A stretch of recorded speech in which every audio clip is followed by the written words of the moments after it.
ಇವತ್ತಿನ ನಮ್ಮ ಒಂದು ದೇಶದಲ್ಲಿ ತುಂಬ ದೊಡ್ಡ ಪ್ರಾಬ್ಲಮ್ ಏನಂದರೆ, ಯಾವ ಥರ ಪ್ರಾಬ್ಲಮ್ ಅಂದರೆ, ನಮ್ಮ ದೇಶದಲ್ಲಿ ನೋಡಿ, ಇಡೀ ವರ್ಲ್ಡಲ್ಲಿ ಒಂದು ಕೂಡ ಎಮ್ ಎನ್ ಸಿ ಇಲ್ಲ. ಎಮ್ ಎನ್ ಸಿ ಅಂದರೆ ನಮ್ಮ ದೇಶದಿಂದ ಬಂದಂಥ ಒಂದು ಎಮ್ ಎನ್ ಸಿಗಳಿಲ್ಲ. ಇನ್ಫೋಸಿಸ್ ಇವೆಲ್ಲ ದೊಡ್ಡ ದೊಡ್ಡ ಕಂಪನಿಗಳಿರ್ಬೋದು, ಅವೆಲ್ಲ ಒಂದು ಬ್ಯಾಕ್ ಎಂಡ್ ಸರ್ವಿಸ್ ಕಂಪನಿ ಅಷ್ಟೇ. ಬಟ್ ನಮ್ಮ ದೇಶದ ಒಂದು ಬ್ರ್ಯಾಂಡ್ ಇಲ್ಲ. ನಮ್ಮ ದೇಶದ ಬ್ರ್ಯಾಂಡ್ ಅಂದ್ರೇನು, ಈಗ ಬಾಷ್ ಇರ್ಬೋದು, ಅಥವಾ ಒಂದು ಬೆನ್ಸ್ ಇರ್ಬೋದು, ಫೋರ್ಡ್ ಇರ್ಬೋದು, ಅಥವಾ ಟೊಯೋಟಾ ಇರ್ಬೋದು, ಸ್ಯಾಮ್ಸಂಗ್ ಇರ್ಬೋದು, ನೋಕಿಯಾ ಇರ್ಬೋದು, ಆ್ಯಪಲ್ ಇರ್ಬೋದು, ಮೈಕ್ರೋಸಾಫ್ಟ್ ಇರ್ಬೋದು. ಆ ಥರ ಸಾಫ್ಟ್ವೇರ್ ಇರಲಿ, ಹಾರ್ಡ್ವೇರ್ ಇರಲಿ, ಟ್ರಾವೆಲ್ ಕಂಪ್ನಿ ಇರಲಿ, ಯಾವುದಾದ್ರೂ ಒಂದು ಇರಲಿ, ಇನ್ ಎನಿ ಕಂಪನಿ ನಮ್ಮ ದೇಶದಿಂದ ಒಂದು ಪ್ರಪಂಚಾದ್ಯಂತ ಯೂಸ್ ಮಾಡ್ತಾ ಇರೋಂಥ ಒಂದೇ ಒಂದು ಕೇವಲ ಒಂದು ಕಂಪನಿ ಇಲ್ಲ. ಇದು ಏನಕ್ಕೆ ಅಂತ ನಾವು ಯೋಚನೆ ಮಾಡ್ಬೇಕಾದ್ರೆ, ಸುಮ್ಮನೆ ಅನಲೈಸ್ ಮಾಡ್ಬೇಕಾದ್ರೆ ನೋಡಿ, ಪ್ರಪಂಚದೆಲ್ಲ ಓಡ್ತಾ ಇರಿ, ಪ್ರತಿಯೊಬ್ಬನು ನಮ್ಮ ದೇಶದಲ್ಲಿ, ಆಯ್ತಾ, ಈಗ ಒಂದು ಮೆಡಿವಲ್ ಪೀರಿಯಡ್ ಇಂದ ಹೇಳ್ತಾ ಇರೋದು, ಪ್ರತಿಯೊಬ್ಬನ ದೇಶದಲ್ಲಿ ಇಂಟೆಲಿಜೆನ್ಸ್, ಬುದ್ಧಿವಂತಿಕೆಗೆ ಒತ್ತು ಕೊಡ್ತಾ ಇದೀವಿ ನಾವು.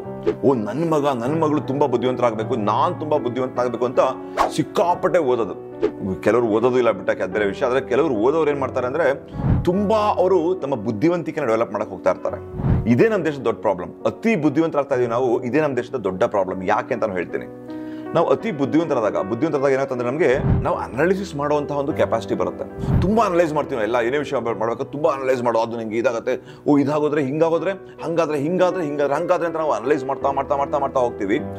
ನಿಜವಾದ ಆಕ್ಷನ್ ತಗೊಳಕ್ಕೆ ನಮ್ಗೆ ಭಯ. ಯಾಕಂದ್ರೆ ಇಂಟೆಲಿಜೆನ್ಸ್ ತುಂಬಾ ಇದೆಯಲ್ಲ. ಆ ಇಂಟೆಲಿಜೆನ್ಸ್ ಏನ್ ಹೇಳ್ತಂದ್ರೆ, ನಮಗೆ ಇಲ್ಲಿ ನಾವು ತಪ್ಪು ಆಗ್ಬೋದು, ಇಲ್ಲಿ ನಾವು ಸೋಲ್ಲಬಹುದು, ಇಲ್ಲಿ ನಂಗೆ ಪ್ರಾಬ್ಲಮ್ ಆಗ್ಬೋದು, ಇಲ್ಲಿ ತೊಂದರೆನೂ ಆಗ್ಬೋದು ಅಂತ ಇಂಟೆಲಿಜೆನ್ಸ್ ಹೇಳ್ತಾ ಇರತ್ತೆ ನಮಗೆ. ಆ ಇಂಟೆಲಿಜೆನ್ಸ್ ನಮ್ಗೆ ಹೇಳ್ತಾ ಇರೋದ್ರಿಂದ ನಮ್ಗೆ ಏನಾಗ್ತಂದ್ರೆ, ನಮಗೆ ಒಂದು ಭಯ ಹುಡ್ತಾ ಇರುತ್ತೆ.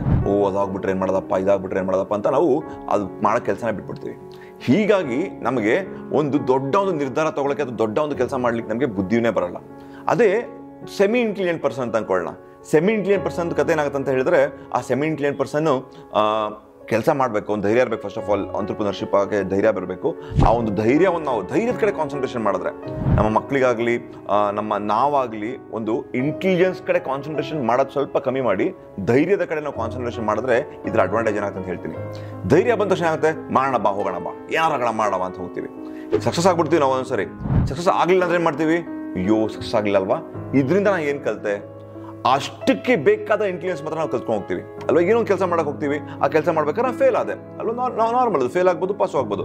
ಆ ಫೇಲ್ ಆದಾಗ ನಾ ಯಾಕೆ ಫೇಲ್ ಆದೆ, ನಾ ಇದನ್ನ ಹೆಂಗೆ ಮಾಡ್ಬೋದು ಅಂತ ಅದಕ್ಕೆ ಬೇಕಾದ ಇಂಟೆಲಿಜೆನ್ಸ್ ನಾವು ಗಳಿಸ್ಕೊಂಡ್ರೆ ನೆಕ್ಸ್ಟ್ ಸ್ಟೆಪ್ಪಲ್ಲಿ ನಾವು ಪಾಸ್ ಆಗ್ಬಿಡ್ತೀವಿ. ಹಾಗೆ ಮೆಚ್ಯೂರ್ಡ್ ಆಗಿ ನಾವು ಒಂದು ಹೈಲಿ ಕೇಪಬಲ್ ಪರ್ಸನ್ ನನ್ನ ಫೀಲ್ಡಲ್ಲಿ ಆಗ್ತೀನಿ, ನನ್ನ ಫೀಲ್ಡಲ್ಲಿ ನಾನು ಹೈಲಿ ಇಂಟೆಲಿಜೆಂಟ್ ಪರ್ಸನ್ ಆಗ್ತೀನಿ. ನಮ್ಮ ಎಜುಕೇಶನ್ ಸಿಸ್ಟಮ್ ನೋಡಿ, ನಮ್ಮ ಎಜುಕೇಶನ್ ಸಿಸ್ಟಮ್ ಏನು ಮಾಡುತ್ತೆ, ಬೇಕಾದು ಬೇಡದೇ ಇರೋದು ಎಲ್ಲ ಇಂಟೆಲಿಜೆನ್ಸ್ ಅಂತ ತಲೆಯಲ್ಲಿ ತುಂಬ್ತಾ ಹೋಗುತ್ತೆ. ಕೊನೆಗೆ ನನ್ನ ಲೈಫಲ್ಲಿ ಬೇಕಾಗಿರೋದೇನು, ಎಂಜಿನಿಯರಿಂಗ್ ಮಾಡಿಬಿಟ್ಟು ಯಾವನೋ ಒಬ್ಬ ಒಂದು ಸಾಫ್ಟ್ವೇರ್ ಕಂಪ್ನಿಗೆ ಸೇರ್ತಾನೆ. ಅಂದರೆ ಮೆಕ್ಯಾನಿಕಲ್ ಇಂಜಿನಿಯರಿಂಗ್ ಮಾಡಿ ಸಾಫ್ಟ್ವೇರ್ ಕೆಲಸ ಮಾಡ್ತಾ ಇರ್ತಾನೊಬ್ಬ. ಸಂಬಂಧ ಏನು ಒಂದಕ್ಕೊಂದಕ್ಕೆ? ಬಯೋಮೆಡಿಕಲ್ ಇಂಜಿನಿಯರಿಂಗ್ ಮಾಡಿ ಸಾಫ್ಟ್ವೇರ್ ಕೆಲಸ ಮಾಡ್ತಾ ಇರ್ತಾನೊಬ್ಬ. ಏನು ಸಂಬಂಧ ಒಂದಕ್ಕೊಂದಕ್ಕೆ?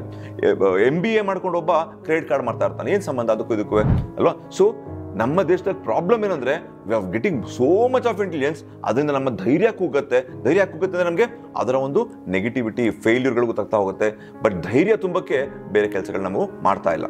ಸ್ಕೂಲಲ್ಲಿ ನೋಡ್ಕೊಂಬನ್ನಿ, ಸ್ಕೂಲ್ಗಳಲ್ಲೂ ಅಷ್ಟೇ. ಸ್ಕೂಲಲ್ಲಿ ಎಷ್ಟೊಂದು ಇಂಟೆಲಿಜೆನ್ಸ್ ಬರುತ್ತೆ. ಈಗ ಲಾಸ್ಟ್ ಬೆಂಚ್ ಸ್ಟೂಡೆಂಟ್ಸ್ ಇರ್ತಾರೆ, ಕೆಲವು ಫೇಲ್ ಆಗ್ತಾ ಇರ್ತಾರೆ. ಇವತ್ತಿನ ಲೈಫಲ್ಲಿ ನೋಡ್ಕೊಳ್ಳಿ, ಯಾರೋ ಸಕ್ಸಸ್ಫುಲ್ ಆಗಿದ್ರೆ, ಅಂದ್ರೆ ಈ ತುಂಬಾ ಹೈಲಿ ಸಕ್ಸಸ್ಫುಲ್ ದೊಡ್ಡ ಆಂಟ್ರಪ್ರನರ್, ದೊಡ್ಡ ಶ್ರೀಮಂತನಾಗಿದ್ರೆ, ಅವನು ಯೂಶಲಿ ಲಾಸ್ಟ್ ಬೆಂಚ್ ಆಗಿರ್ತಾನೆ. ನೋಡ್ಕೊಂಬನ್ನಿ.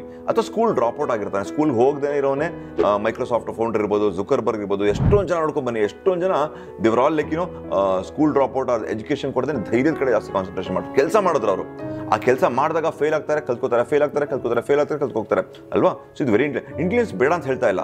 ಬಟ್ ನನಗೆ ನನ್ನ ಕೆಲಸಕ್ಕೆ, ನನ್ನ ಸಕ್ಸಸ್ಗೆ ಎಷ್ಟು ಬೇಕೋ ಅಷ್ಟು ಇಂಟೆಲಿಜೆನ್ಸ್ ತಗೊಂಡ್ರೆ ಬೇಕಾದಷ್ಟು. ಬಟ್ ಕಾನ್ಸಂಟ್ರೇಷನ್ ನಾವು ಧೈರ್ಯದ ಕಡೆ ಕೊಡಬೇಕು. ಫೇಲ್ ಆದ್ರೂ ಪರವಾಗಿಲ್ಲ, ಫಿಯರ್ ಆಫ್ ಫೇಲ್ಯೂರ್ ಕಿತ್ತಾಕಿ ಧೈರ್ಯದ ಕಡೆ ನಾವು ಕಾನ್ಸಂಟ್ರೇಷನ್ ಕೊಟ್ಟರೆ, I think we all can become successful. ನಮ್ಮ ದೇಶದಲ್ಲೂ ಕೂಡ ಒಂದು ದೊಡ್ಡ MNCಗಳು ಬರೋ ಚಾನ್ಸಸ್ ಇದೆ ಅಂತ ನನಗನ್ಸುತ್ತೆ.